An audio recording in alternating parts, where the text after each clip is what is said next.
తండ్రి అంత్యక్రియలకి రోహిత్ అమెరికా నుంచి వచ్చారు. అతని తండ్రి సదాశివరావు గత రాత్రి మరణించారు. రోహన్ చేతిలో ఖరీదైన ల్యాప్టాప్ బ్యాగ్, కళ్లపై బాన్ గ్లాసులు, చెమటలు కారుస్తూ తరచూ గడియారం చూస్తూ నిలబడ్డాడు. అక్కడ మోక్ష ఈవెంట్ మేనేజ్మెంట్ అనే అంత్యక్రియల సేవల సంస్థకు చెందిన సుమిత్ ఉన్నాడు. అన్నీ సిద్ధం చేశాడు. మంటకట్టెలు పేర్చబడ్డాయి. పూజారి వచ్చాడు. సదాశివరావు గారి పార్థివదేహానికి స్నానం చేయించి సిద్ధం చేశారు. రోహన్ వచ్చి తన తండ్రి ముఖాన్ని ఒకసారి చూశాడు.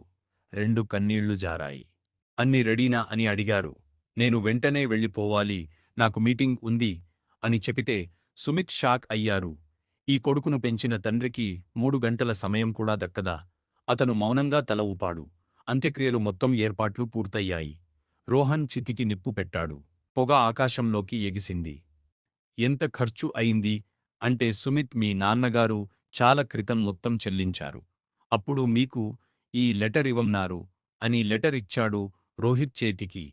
లెటర్ చదివిన తరువాత రోహిత్ ఫ్లైట్ ఎక్కలేదు. రాత్రంతా చితి ముందు కూర్చున్నాడు. ఎందుకంటే చివరకు అతనికి అర్థమైంది. ప్రీపెయిడ్ సిమ్ కార్డుకి ఉండొచ్చు, కాని తండ్రి ప్రేమ ఎప్పుడూ ప్రీపెయిడ్ కాదు. తండ్రి ప్రేమ అనంతం. దానికి ప్రపంచంలో ఎలాంటి కరెన్సీతో చెల్లించలేం.